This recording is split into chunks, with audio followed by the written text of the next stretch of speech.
नमस्कार मित्रों, संस्कृत शुरुआती ऑनलाइन क्लास में आप सभी का स्वागत। हाँ देखिए मित्रों, अपन पढ़ रहे थे संधि प्रकरण और संधि प्रकरण में अपन ने दीर्घ संधि कंप्लीट कर ली थी और गुण संधि भी अपन ने कंप्लीट कर ली थी, अर्थात दीर्घ संधि अपन ने पढ़ ली थी, गुण संधि भी अपन ने पढ़ ली थी। आज अपन पढ़ेंगे गुण संधि के जो अपवाद है, गुण संधि के अंदर जो वार्तिक है, उनका अध्ययन आज अपन करेंगे। हालांकि आपके रीट के अंदर वार्तिक नहीं दे रखी है, फिर भी अपन इसका थोड़ा अध्ययन करेंगे। ज़्यादा डीपली नहीं जाकर के सामान्य इनकी चर्चा अपन करेंगे। फिर भी अगर आपके पेपर में आ जाए तो आप एक नज़र से इनको ज़रूर देखें, लेकिन रीट के अंदर सिलेबस में तो ये नहीं है, वार्तिक नहीं है, लेकिन फिर भी आप इसको अध्ययन करें। तो देखिए मित्रों, अपन पढ़ रहे थे गुण संधि। गुण संधि की परिभाषा अपन ने पढ़ ली थी। गुण संधि के अंदर अपन ने सूत्र पढ़ लिए थे कि गुण संधि के अंदर संधि विधायक सूत्र कौन सा है और संज्ञा विधायक सूत्र कौन सा है। तो आद्गुण सूत्र अपन ने संधि विधायक सूत्र पढ़ा था और अदेंग गुण जो सूत्र पढ़ा था वो संज्ञा विधायक सूत्र पढ़ा था। आज अपन पढ़ेंगे गुण संधि के अपवाद, जो वार्तिक है, अपवाद है, उसे अपन पढ़ेंगे। देखिए कि वार्तिक की रचना करने वाले वार्तिकार कात्यायन थे। उन्होंने वार्तिकों की रचना की। फिर वार्तिकों की रचना क्यों की? भाई अपन जानते हैं कि जब पाणिनि ने अष्टाध्यायी ग्रंथ लिख दिया था, उस अष्टाध्यायी ग्रंथ का जब अध्ययन उन्होंने किया, किन्होंने? कात्यायन ने जब अध्ययन किया तो कात्यायन चिंता में पड़ गए थे। और चिंता में पड़ गए थे किसको लेकर? उक्त, अनुक्त और दुरुक्त, इन तीनों को लेकर के। उक्त यानी कही हुई बातें, किसके द्वारा? पाणिनि के द्वारा कही हुई बातें।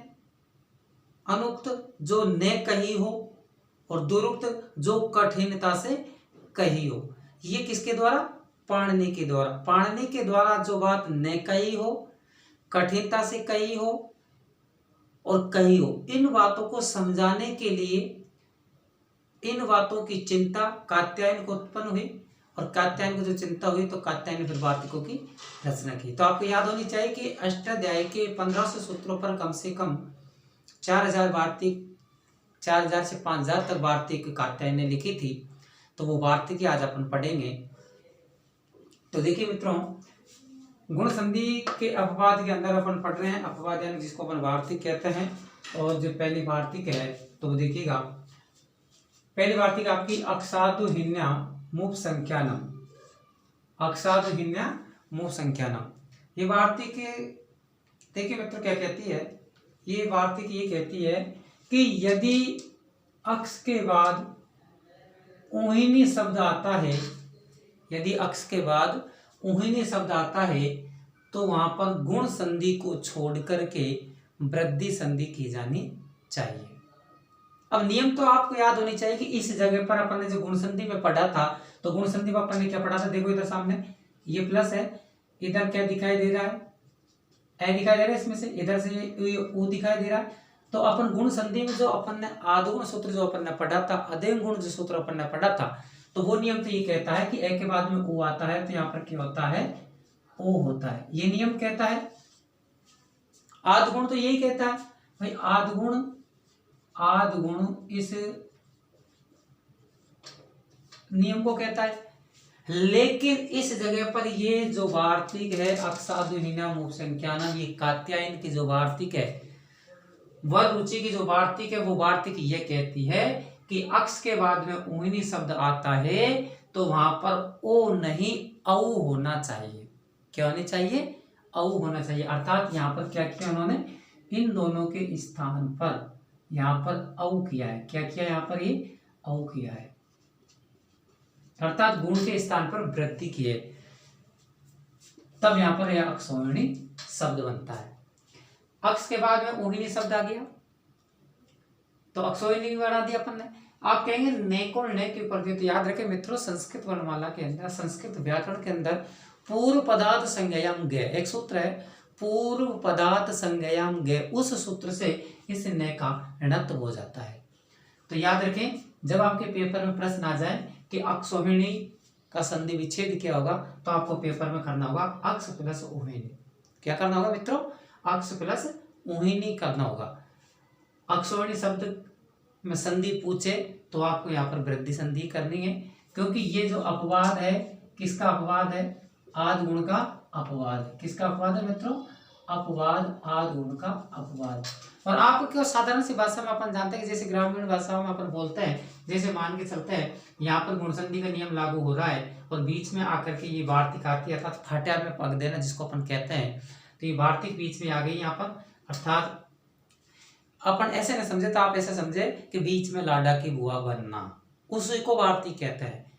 तो देखिएगा मित्रों कि अक्ष के बाद में ऊहिनी शब्द आता है, तो अपन जानते हैं कि ए के बाद में उ आ रहा, तो यहाँ पर गुण संधि होनी चाहिए, ओ होनी चाहिए, लेकिन यहाँ पर ये वार्तिक कूद करके आ जाती है, अर्थात बीच में लाडा की बुआ बनती है और क्या कहती है कि औ के स्थान पर औ होगा, अर्थात अक्षोहिणी के स्थान पर अक्षोहिणी होगा, अर्थात गुण के स्थान पर वृद्धि होगी। तो याद रखें मित्रों, अक्षोहिणी शब्द का संधि विच्छेद पेपर में आ जाए तो अक्ष प्लस ऊहिनी करना है, अर्थात अक्षोहिणी करना, जिसका अर्थ सेना होता है। इसका अर्थ क्या होता है मित्रों? सेना होता है। दूसरी वार्तिक अपनी है, ये पहली वार्तिक हुई थी, दूसरी वार्तिक है स्वादिरेण। यदि स्व के बाद में एरिया एरिणी शब्द आता है तो वहां भी गुण संधि को छोड़ करके वृद्धि संधि की जानी चाहिए। कौन संधि को छोड़ करके?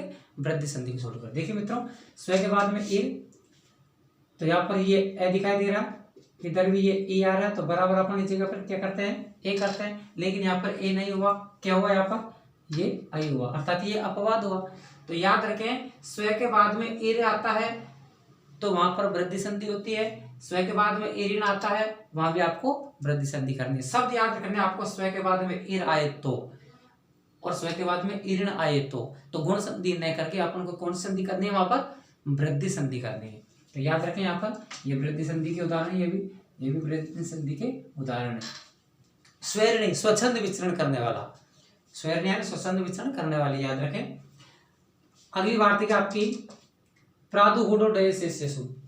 यदि प्र के बाद में उड, उडी, एस शब्द आवे तो वहां पर गुण संधि को छोड़ करके और आपको वृद्धि संधि करनी चाहिए।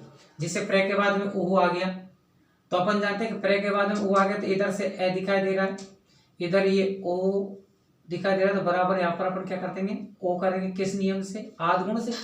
भाई आद गुण नियम ये कहता है ए के बाद में ओ आता है तो ओ होता है, जबकि इस जगह पर यहाँ पर ओ नहीं हुआ, औ हुआ, बड़ा औ हुआ, तो बड़ा औ तो वृद्धि में होता है। तो याद रखें, प्र के बाद में ओ शब्द आता है तो गुण संधि को छोड़ करके वृद्धि संधि करनी चाहिए। इसी प्रकार याद रख लेना, प्र के बाद में ऊ, उड, उडी, एस शब्द आवे तो वहां पर वृद्धि संधि आपको करनी चाहिए। याद रखें, ये तीन जो शब्द है ये तो आपको गुण संधि का अपवाद है, और ये दो शब्द जो आपको दे रखा है ये आपका पररूप संधि का अपवाद है। याद रखें, ये एंगी पररूपम नामक सूत्र का निषेध करता है। ये प्रादुर्डे जैसे जो वार्तिक है ये एंगी पररूपम नामक सूत्र का निषेध करता है। अगली वार्तिक है आपके मित्रों रीते से तृतीय समास है, यानी तृतीय तत्पुरुष समास में रित शब्द के साथ वृद्धि संधि की जानी चाहिए। रित शब्द के साथ तृतीय तत्पुरुष समास जहां हो रहा है वहां आपको वृद्धि संधि करनी चाहिए। तो देखिए मित्रों, सुख प्लस रित, सुखार्थ, इधर से ये ए आ रहा है और इधर आपका ये ऋषि आ रहा है, तो बराबर गुण में अपन क्या करते हैं? यहाँ पर अर करते हैं, लेकिन अर न होकर के यहाँ पर क्या हुआ है मित्रों? आर हुआ है। क्या हुआ है मित्रों? आर हुआ, अर्थात ए न होकर के यहाँ पर आ हुआ। आ किस में होता है? वृद्धि संधि में होता है। तो याद रखें, यहाँ पर गुण का निषेध किया है, अर्थात आदगुण सूत्र का निषेध किया है। कौन सी वार्तिक ने? ऋतेय तृतीया समास। रित शब्द के साथ तृतीय तत्पुरुष समास जहां होता है वहां वृद्धि संधि होनी चाहिए। जैसे सुखार्थ सुखेन ऋत है, दुखार्थ दुखेन ऋत है, तो वहां पर तृतीय तत्पुरुष समास हो रहा है इसलिए, और किस शब्द के साथ? रित शब्द के साथ तृतीय तत्पुरुष समास हो रहा है इसलिए यहाँ पर वृद्धि संधि होगी। तो याद रखें, यहाँ पर सुखार्थ और दुखार्थ वृद्धि संधि का उदाहरण है। इसी प्रकार अगली वार्तिक आपकी उपसर्गा द्वितीय धातु, यानी उपसर्ग के बाद में रिचति धातु का प्रयोग हो, रि से प्रारंभ होने वाली कोई धातु का प्रयोग हो, तो वहां पर आपको वृद्धि संधि की जानी चाहिए। उपसर्ग के बाद में या आकारांत उपसर्ग के बाद में, आकारांत उपसर्ग के बाद में रि से प्रारंभ होने वाली कोई धातु हो, तो वहां पर गुण संधि को छोड़ करके वृद्धि संधि करनी चाहिए। तो उप के बाद में रिचति, इधर से देख रहे हो ये ए दिखाई दे रहा, इधर आपको ये ऋषि दिखाई दे रहा, बराबर यहाँ पर अपन को अर करना है, लेकिन अर नहीं हुआ। इस जगह पर भी आपको आदिगुण सूत्र को निषेध कर दिया है, तो याद रखें यहाँ पर आर हुआ है। क्या हुआ मित्रों? आर हुआ है। इस जगह पर भी ये वृद्धि संधि का आपका उदाहरण है। अर्थात वृद्धि संधि आपको यहाँ पर करनी है उपार्षति और प्रार्षति में। प्र प्लस रिचति बराबर प्रार्षति, उप प्लस रिचति अर्थात उपार्षति। समीप चलता है, समीप जाता है, पास जाता है, जिसको अपन कहते हैं। अगली वार्तिक आपकी छठी, प्रवत्सर कंबल वसनाम दशानाम ऋणे। तो देखिए मित्रों, प्रवत्सर कंबल ये वसन 10,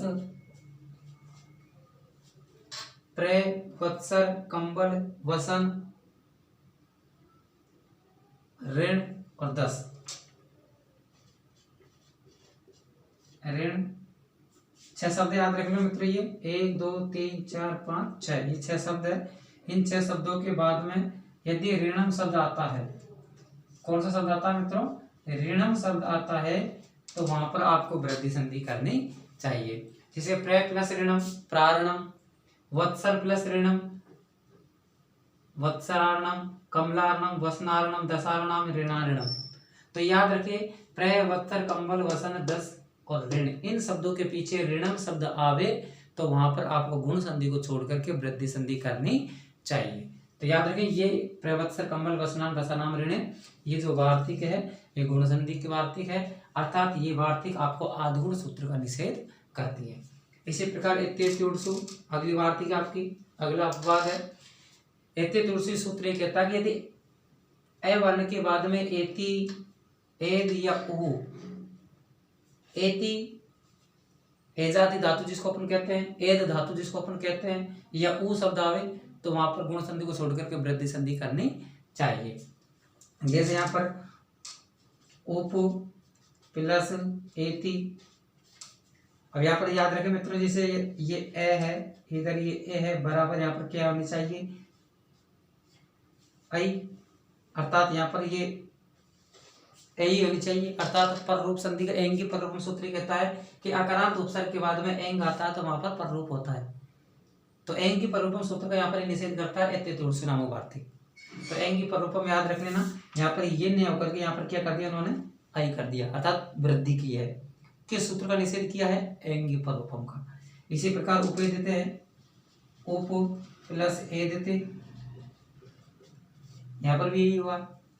पृष्ठो, ये पृष्ठ प्लस उ है, और इधर भी ये विश्व प्लस उ है। तो याद रखें मित्रों, ये आपकी गुण संधि का अपवाद है। ये दो जो उदाहरण है ये तो एंग्यू परूपम का निषेध करती है, और ये जो दो उदाहरण है इनमें आपको आदिगुण सूत्र का निषेध पाया जाता है। तो इस प्रकार से मित्रों ये आपके गुण संधि के अपवाद थे। इतना ज्यादा कोई खास है, आपको एक बार नजर से देख लेना है। हालांकि रीट के अंदर आपके पेपर में ये नहीं आएंगे, और फिर भी आ जाएं, सिलेबस में तो है नहीं लेकिन फिर भी आ जाएं तो याद रखें ये गुण संधि के उपवाद है। ये आपको ये उदाहरण है, ये उदाहरण आपको दिमाग में रखना है। बस इन उदाहरणों के अलावा कोई उदाहरण नहीं है, एक एक उदाहरण को लेकर के वार्तिक बनाइए। तो याद रख लें, यहाँ पर यक्षोणी शब्द याद रखना है, स्वे स्वेरिणी याद रखना है। इधर से ये प्रोय प्रोड प्रोडी प्रेस प्रेस याद रखना है। इधर से सुखार्थ और दुखार्थ याद रखना है। इधर से उपार्षति प्रार्षति याद रखना है। इधर से ये प्रारणम वत्सराणम कमलारणम वसनारणम दशारणम ऋणारणम, और इधर से उपेति उपेदिते पृष्ठोय विश्वोय, ये शब्द आपको याद रखना है कि इन शब्दों में अगर संधि का नाम पूछे तो आपको वृद्धि संधि करनी है। कौन सी संधि करनी है?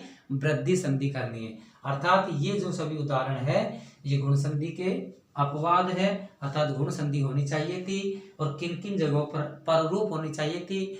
तो याद रखें, गुण और पररूप का निषेध करके और इन वार्तिक के द्वारा वृद्धि संधि की है।